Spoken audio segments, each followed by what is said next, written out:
Salut tout le monde, c'est Sarah Morin de Physiothérapie S-Mobile. J'espère que vous allez bien. Aujourd'hui, on va aborder dans notre 6e capsule comment motiver ou encourager quelqu'un, l'être cher, à bouger. Donc, moi, ce qu'on fait en physiothérapie, c'est qu'on essaie vraiment de trouver les points d'intérêt de la personne. Donc, c'est facile quand la personne aimait beaucoup l'activité physique ou était des athlètes, est habitué à bouger. Dans ce temps-là, c'est très facile à les motiver.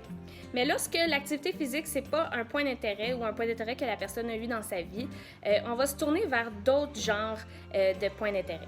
Donc, on va travailler soit avec la musique, soit avec la nourriture ou toute autre chose qui va venir vraiment allumer la personne et la stimuler à bouger. Donc, par exemple, la musique, souvent ce que je vais faire lorsque je sais que la personne apprécie beaucoup un certain genre de musique, je vais le mettre sur mon téléphone, je vais mettre ce genre de musique-là pendant notre séance. Aussi, si je sais que la personne aime chanter, bien, ça peut être une récompense aussi. Donc, on va se lever debout, on va faire quelques exercices et lorsqu'elle se rassoit, bien, on chante une chanson ensemble.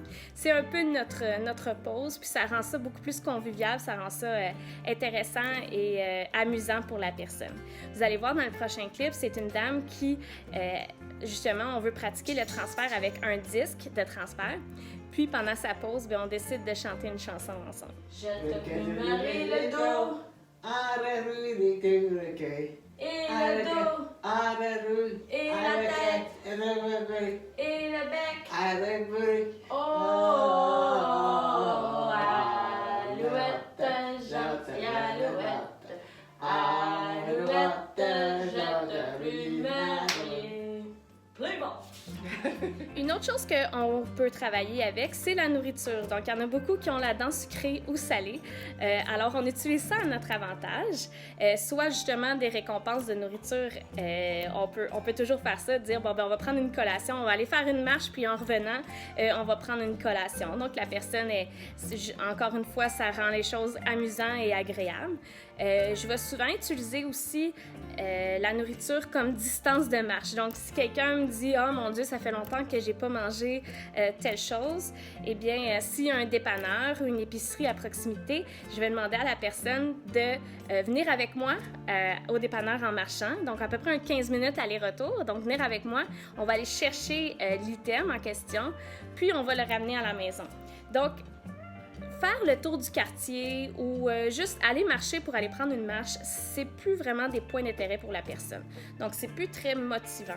Mais de faire une tâche, d'avoir un objectif comme aller chercher quelque chose, soit chez un voisin dans le quartier ou au dépanneur ou à l'épicerie, bien là, ça devient un objectif, puis la personne ne se rend pas compte qu'on fait un exercice parce qu'elle est en train de faire une tâche qui va lui rapporter une récompense. Donc, juste essayer, justement, si la poste est à 2 minutes de marche, bien, c'est sûr qu'aller-retour, on n'a pas réussi vraiment à faire notre 15-20 minutes qui est suggéré.